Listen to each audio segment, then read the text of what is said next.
Jeremy Corbell and George Knapp have reportedly received life-threatening warnings due to their push for UFO transparency and their efforts to expose a decades-long UFO cover-up. Yesterday, Corbell dropped a teaser for a full episode that's set to go live at noon today. In this teaser, Jeremy explains the threats he and George Knapp have received.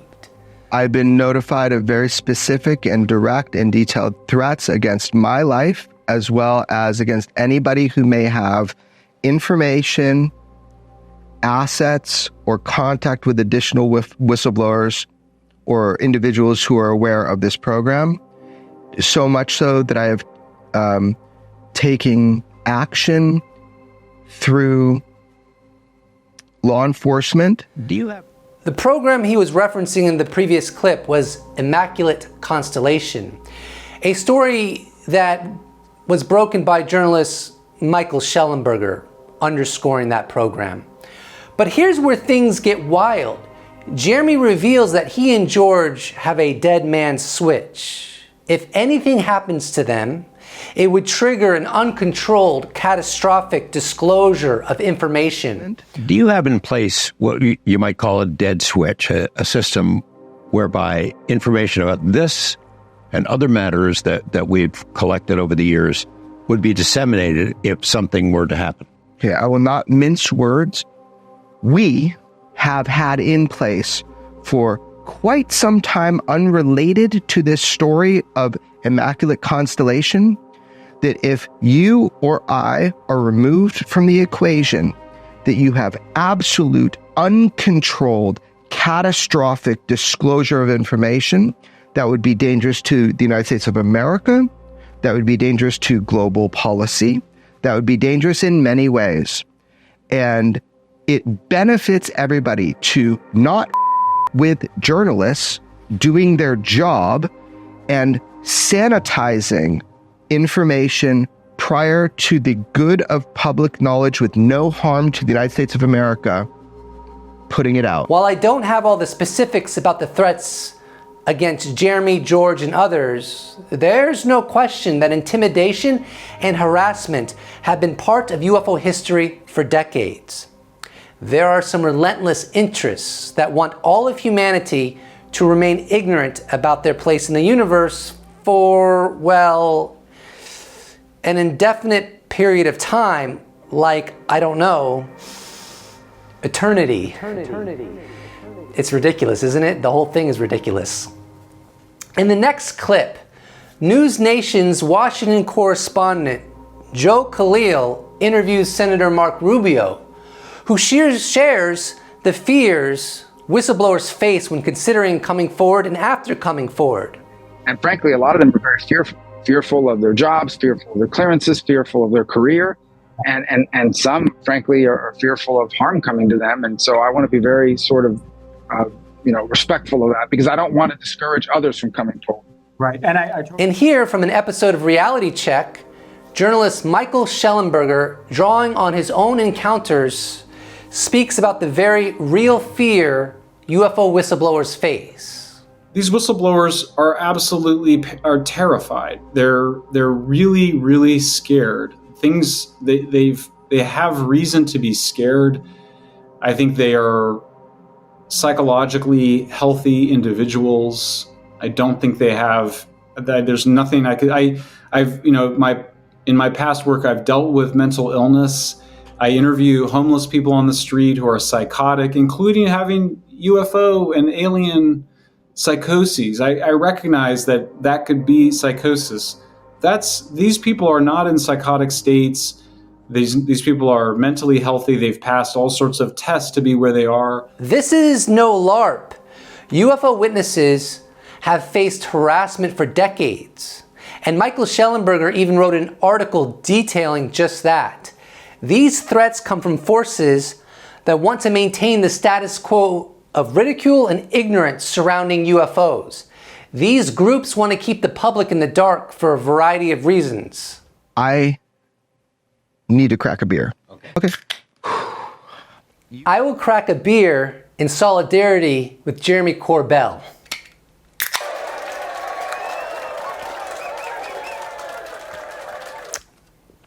Solidarity, everybody.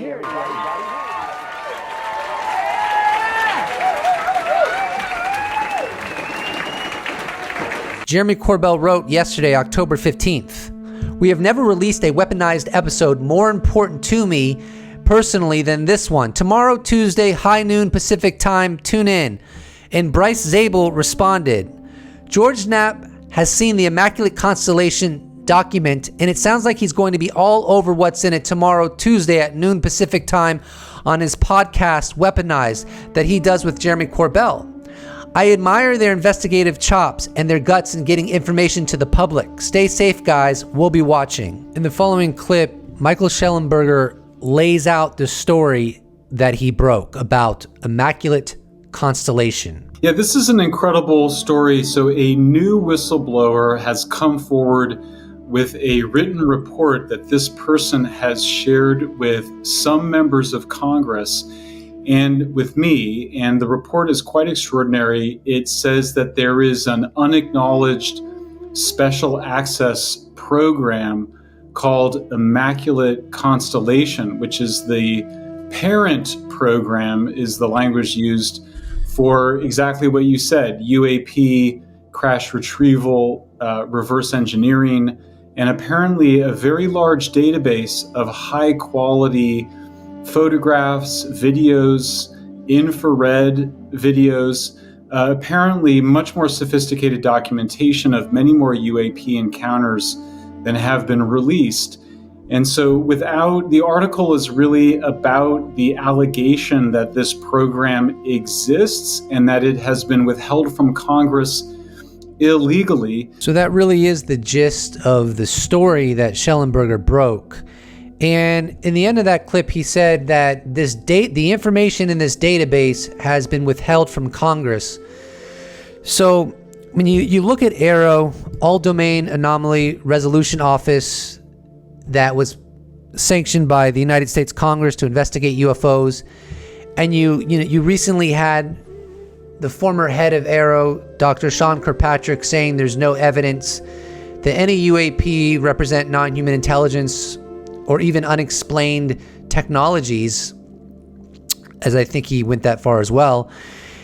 And then you have that in parallel with an alleged program called Immaculate Constellation, reportedly comprising of a huge database of extraordinarily high fidelity data that proves beyond a shadow of a doubt that some of these objects are stemming from non-human intelligence. Well, you obviously have a constitutional crisis on your hands because there's no oversight. The Congress is trying to get answers on UFOs, and the Department of Defense and the intelligence agencies are refusing to turn over that information, perpetuating, as many have stated, a multi-decade cover-up on the true place in the universe that we all are in. It's really interesting that George Knapp has seen this 25-page report that the whistleblower put together. As I understand it, the whistleblower gained access to this database and then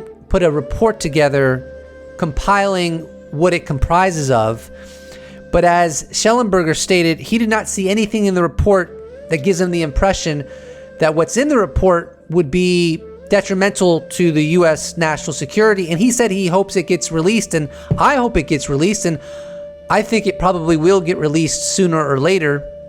And hopefully today at high noon Pacific time, when the weaponized episode drops with Jeremy Corbell and George Knapp will go into some depth of what's exactly is in that report, and as well what the significance of the alleged program Immaculate Constellation is. What's really exciting about the upcoming UFO hearing with Chairwoman Nancy Mace, slated to happen on November 13th, is that the effort is to get some witnesses who can speak about the program Immaculate Constellation, to put some faces behind this alleged program.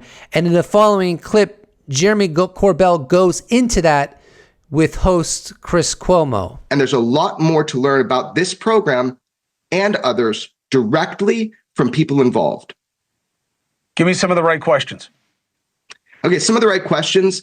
Look, we have whistleblowers who are coming forward, hopefully on November 13th, which is the next set of congressional hearings on UAP, which I have personally walked people into members' offices for private meetings so they could see eye to eye and they could meet and they could know what the potential for informing the American public is about this cover-up. This is about crimes of secrecy. It's about obfuscating the legal and necessary transparency to the American public, as well as just to the oversight and accountability. The following clip is particularly fascinating.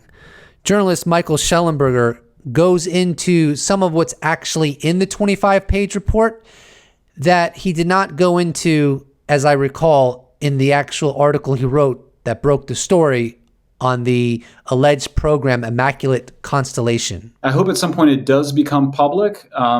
It's a fascinating, there's much more in it than I could summarize in the article, but there's just a fascinating description of different UAPs that we've all heard about, orbs and tic-tac and discs and triangles and boomerangs and all the different, you think about the Phoenix Lights. And so you sort of, if you have some familiarity with the big UAP cases, it's very striking to see that there is a database of UAPs captured apparently by the Defense Department and the intelligence community in a database that Congress, at a minimum, the Gang of Eight should have access to. Let me correct myself a little bit. Actually, in Schellenberger's article that broke the story, he did go into the shapes. I'll give you the direct quote, and I quote, "The report to Congress describes in detail various UAPs," and the following quote, I think, is directly from the report that he was given by the whistleblower.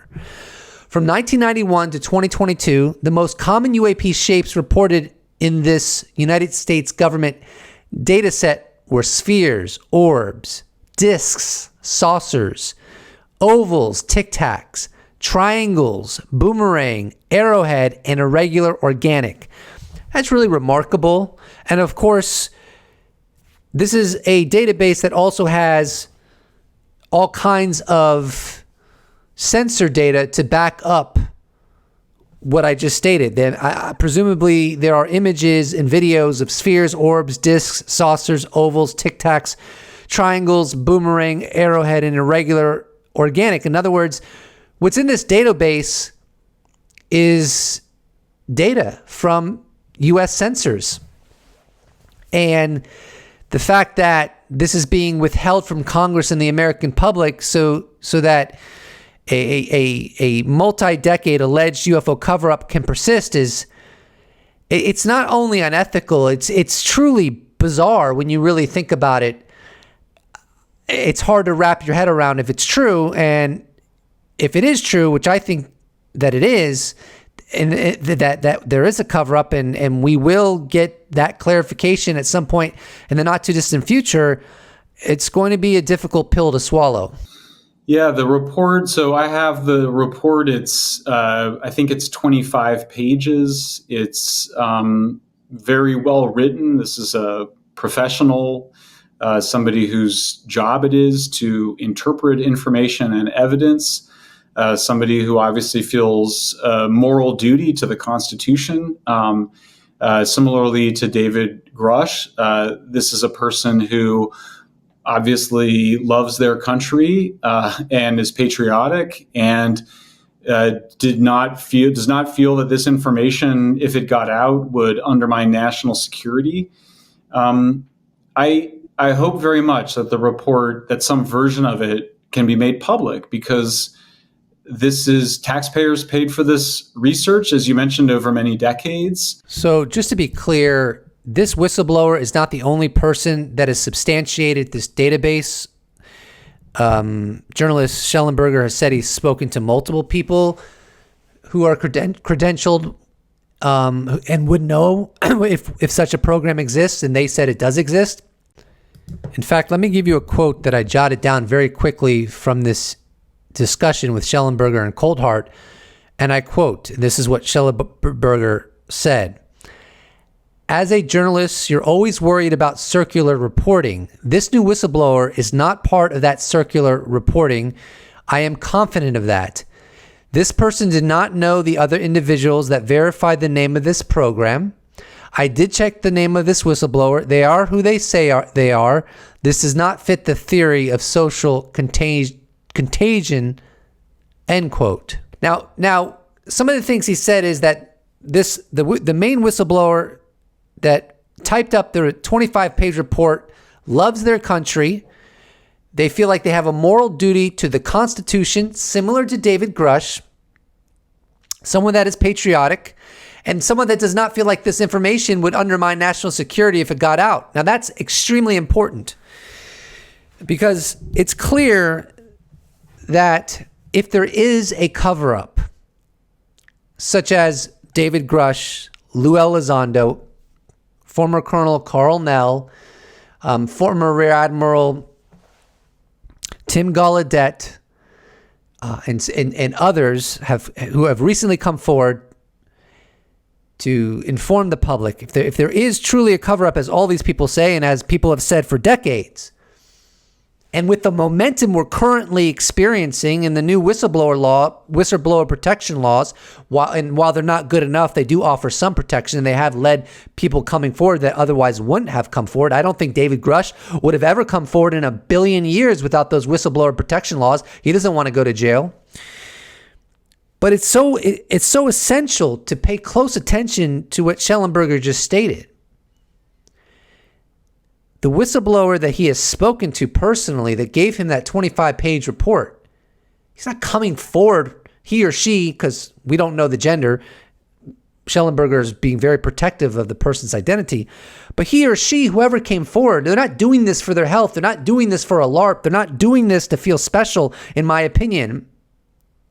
They're doing this out of a patriotic mission, out of a sense of duty to the Constitution, to the American government, really, to make it less corrupt, and to just ethics.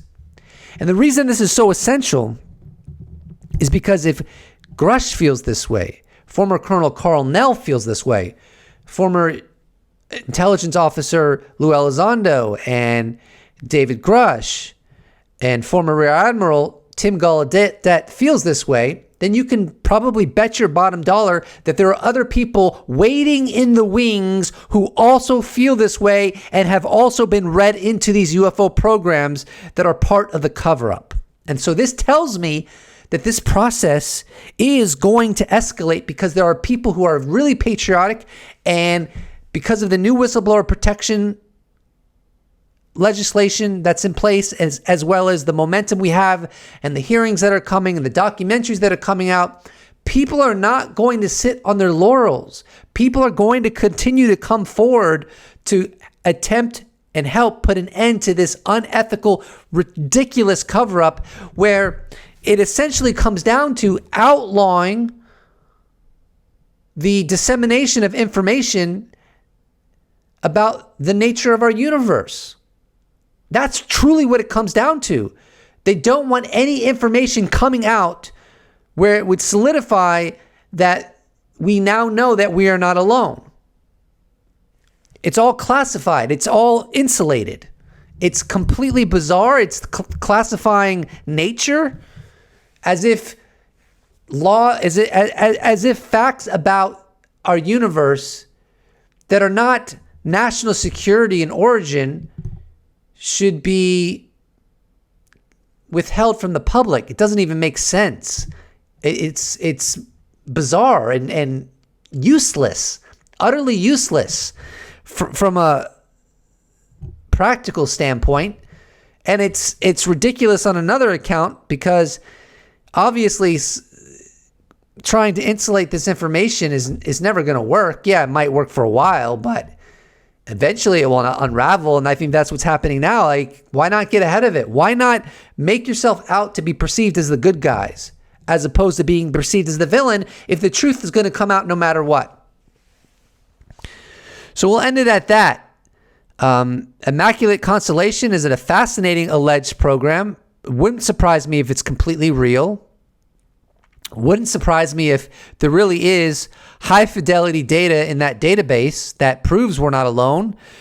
And that would just be more evidence on top of alleged evidence that David Grush spoke about, which is recovered craft and biologics. That's the disturbing part of it, isn't it? If this is all real, if this is all true, the disturbing part of it is the sheer weight of evidence demonstrating, proving on a scientific, epistemological level that we're not alone could be enormous. And yet it was withheld from all 8 billion of us for decades. Is there a bigger story in the world if this is true? I don't think so. And I do want to continue covering this program, Immaculate Constellation. There's more I want to say about it, but I think this was a good, solid second installment on the program because I already did an installment prior to this, and I was able to thread into this video the threats that Jeremy Corbell, George Knapp, and others have reportedly received, and that's very newsworthy in itself as well. Please do not forget to subscribe. And if you'd like to support this channel, you can check out my merch shop where I sell t-shirts. You can become a patron. You can become a YouTube member.